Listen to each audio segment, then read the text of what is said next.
ഇന്നത്തെ ക്ലാസ്സിൽ നമ്മൾ ഫുൾ സബ്ട്രാക്ടറിനെ കുറിച്ചാണ് പഠിക്കുന്നത്. അപ്പോൾ കഴിഞ്ഞ ക്ലാസ്സിൽ ഹാഫ് സബ്ട്രാക്ടറും അതിൻ്റെ ട്രൂത്ത് ടേബിളും ലോജിക് ഡയഗ്രം പഠിച്ചു. What is A full subtractor?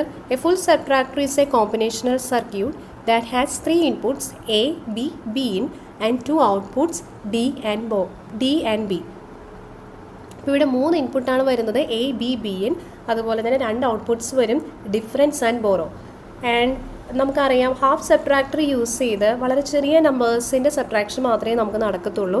ഇവിടെ ഒരു ബോറോ വരുന്ന കേസിലാണെങ്കിൽ അവിടെ സബ്ട്രാക്ഷൻ്റെ അടുത്ത സ്റ്റേജിനെ അത് എഫക്റ്റ് ചെയ്യും. സോ അങ്ങനെയുള്ള സിറ്റുവേഷൻസിലാണ് നമ്മൾ ഫുൾ സബ്ട്രാക്ടർ യൂസ് ചെയ്യുന്നത്. ഇനി ഇതാണ് ഫുൾ സബ്ട്രാക്ടറിൻ്റെ ബ്ലോക്ക് ഡയഗ്രാം. 3 ഇൻപുട്ട് വരുന്നുണ്ട്, A B B in. Output എന്തൊക്കെയാണ്? Difference and borrow. ഇനി അടുത്തതായിട്ട് ട്രൂത്ത് ടേബിൾ. ഈ ട്രൂത്ത് ടേബിൾ നിങ്ങൾ ബൈ ഹാർട്ട് ചെയ്ത് പഠിക്കേണ്ട ആവശ്യമില്ല. നമ്മൾ നേരത്തെ അറിയാം ബൈനറി സബ്ട്രാക്ഷൻ്റെ റൂൾസ് ഇതാണ്. ഈ റൂൾസ് വെച്ചിട്ടാണ് ട്രൂത്ത് ടേബിൾ നമ്മൾ ഡെവലപ്പ് ചെയ്യേണ്ടത്. ഫസ്റ്റ് 3 ഇൻപുട്ട് ആയതുകൊണ്ട് തന്നെ 0 0 0 0 0 1 തുടങ്ങി 1 1 1 വരെയുള്ള കോമ്പിനേഷൻസ് എല്ലാം എഴുതുക. ഇനി നമുക്ക് ഡിഫറൻസും ബോറോയും കാണണം. അപ്പോൾ ഫസ്റ്റ് കേസ് എടുത്തു കഴിഞ്ഞാൽ എ ബി 0 0 ആണ്. സോ 0 0 മൈനസ് ചെയ്യുമ്പോൾ നമുക്ക് 0 കിട്ടും. അഗെയിൻ 0 മൈനസ് 0 0 ആണ്, ബോറോയും 0 ആണ്. ഇനി അടുത്ത കേസിൽ വരുമ്പോൾ 0 0 0 0 എന്താ? 0 ആണ്. 0 മൈനസ് 1, അതായത് 0 മൈനസ് 1 പോസിബിൾ ആണോ? ആ സമയത്ത് നമ്മൾ എന്താ ചെയ്യുന്നത്?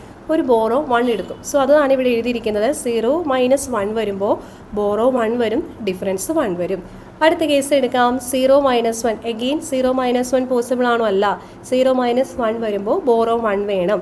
സോ ഇവിടെ വീണ്ടും ഒരു ബോറോ 1 എടുക്കുക, ഡിഫറൻസ് 1 എടുക്കുക. അടുത്ത കേസിൽ 0 മൈനസ് 1 പോസിബിൾ ആണോ? അല്ല. സോ 1 എടുക്കുക, ദെൻ 1 മൈനസ് 1 0 എടുക്കുക. ഈ രീതിയിലാണ് ഈ ട്രൂത്ത് ടേബിൾ നിങ്ങൾ ഡെവലപ്പ് ചെയ്യേണ്ടത്. നിങ്ങൾ ബൈ ഹാർട്ട് ചെയ്ത് പഠിക്കേണ്ട ആവശ്യമില്ല. ഓരോ ട്രൂത്ത് ടേബിളും എ മൈനസ് ബി ചെയ്യുക, ബി മൈനസ് ബി ഇൻ ചെയ്യുക. ആ സമയത്ത് നിങ്ങൾക്ക് അവിടെ ബോറോ ആവശ്യമുണ്ടെങ്കിൽ ബോറോ എടുക്കുക. ആ ബോറോ ഈ ട്രൂത്ത് ടേബിളിലെ ഈ ഒരു ഏത് റോയിലാണോ ആ കറസ്പോണ്ടിങ് റോയിലേക്ക് എൻ്റർ ചെയ്യുക. അടുത്തതായിട്ട് ഡിഫറൻസിൻ്റെ എക്സ്പ്രഷനാണ് നമ്മൾ ഈ ട്രൂത്ത് ടേബിളിൽ നിന്ന് ഫൈൻഡ് ചെയ്യാൻ പോകുന്നത്. അപ്പോൾ നമ്മൾ നേരത്തെ ചെയ്തതുപോലെ തന്നെ ഡിഫറൻസ് 1 ആയിട്ട് വരുന്ന കേസസ് ഏതാണോ അതിൻ്റെ എക്സ്പ്രഷൻ എടുത്ത് എഴുതുക. അപ്പോൾ ഫസ്റ്റ് കേസ് എന്താ? ഇവിടെയാണ് 1 വന്നിരിക്കുന്നത്. That is 0 0 1. That is 0 0 1. Next 0 1 0യിലാണ് ഒരു 1 വന്നിരിക്കുന്നത്. അടുത്തത് 1 0 0, ദെൻ 1 1 1. ഇപ്പോൾ 4 സിറ്റുവേഷൻസിലാണ്, ഇപ്പോൾ 4 പോസിബിൾ കേസസ് ആണ് ഇവിടെ വരുന്നത്. 0 0 1 0 1 0 1 0 0 1 1 1. ഇനി ഇത് ഓരോന്നിൻ്റെയും കറസ്പോണ്ടിങ് എന്ത് ചെയ്താൽ എക്സ്പ്രഷൻ എടുത്ത് എഴുതുക. നമ്മൾ നേരത്തെ A dash B dash B in plus A dash B B in dash plus A B dash B in dash plus A B B in. ഇനി ഇതിൽ കോമൺ ആയിട്ടുള്ള ടേംസ് ഏതൊക്കെയാണെന്ന് നോക്കുക, ആ ടേംസ് പുറത്തെടുക്കുക. അപ്പോൾ ഇവിടെ ബി ഇൻ എന്ന് പറയുന്ന ടേമാണ് ഇവിടെ കോമൺ ആയിട്ട് വരുന്നത്. അപ്പോൾ ബി ഇൻ ഔട്ട് സൈഡ് എടുക്കുമ്പോൾ A dash B dash plus A B എന്ന ഫോമിലാവും നമ്മുടെ ഇക്വേഷൻ. അടുത്ത ഒരു ടേം എടുത്തു കഴിഞ്ഞാൽ ഇവിടെ ബി ഇൻ ഡാഷ് ആണ് കോമൺ ആയിട്ട് വരുന്നത്. So B in dash outside എടുത്തു കഴിഞ്ഞാൽ A dash B plus A B dash ആണ് വരുന്നത്. അപ്പോൾ നമ്മൾ ഓൾറെഡി പഠിച്ചു കഴിഞ്ഞു. A dash B plus A B എന്ന് പറയുന്നത് എ എക്സ് നോർ ബി ആണ്. അതായത് A X or B the whole complement ആണ് എ എക്സ് നോർ ബി. അതുപോലെ തന്നെ A dash B plus A B dash എന്ന് പറയുന്നത് എ എക്സ് ഓർ ബി ആണ്. അപ്പോൾ കറസ്പോണ്ടിങ് ഇക്വേഷൻസ് നമുക്ക് കിട്ടി, അതവിടെ എടുത്ത് എഴുതുക. അതായത് D equal to B in into A X nor B plus B in dash into A X or B. അപ്പോൾ ഡിഫറൻസിൻ്റെ എക്സ്പ്രഷൻ നമ്മൾ ഫൈൻഡ് ചെയ്തു.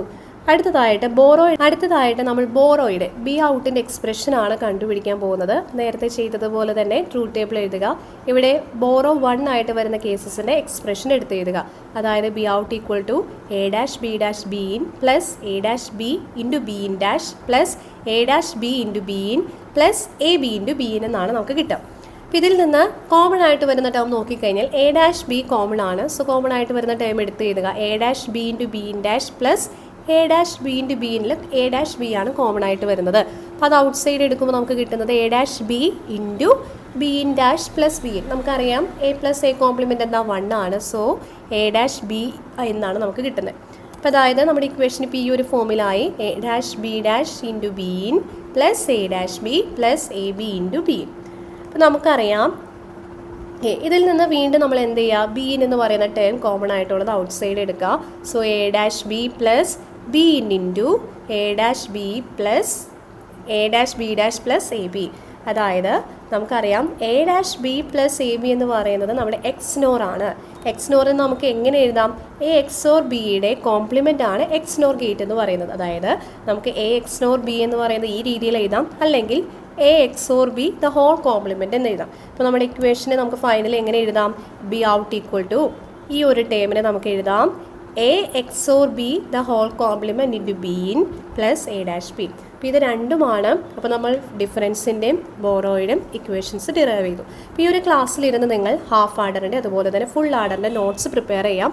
പ്ലസ് നമ്മുടെ ഇക്വേഷൻസ് നിങ്ങൾ ജസ്റ്റ് കണ്ടാൽ പോരെ, നിങ്ങൾ സ്വന്തമായിട്ട് ഓരോ സ്റ്റെപ്പും ട്രൂത്ത് ടേബിളും തനിയെ വരച്ച് ആ സ്റ്റെപ്പിൽ നിന്ന് എങ്ങനെയാണ് ഓരോ ഇക്വേഷൻസും ഡിറൈവ് ചെയ്യുന്നത് എങ്ങനെയാണെന്ന് കൃത്യമായിട്ട് പഠിക്കാം. Okay, thank you.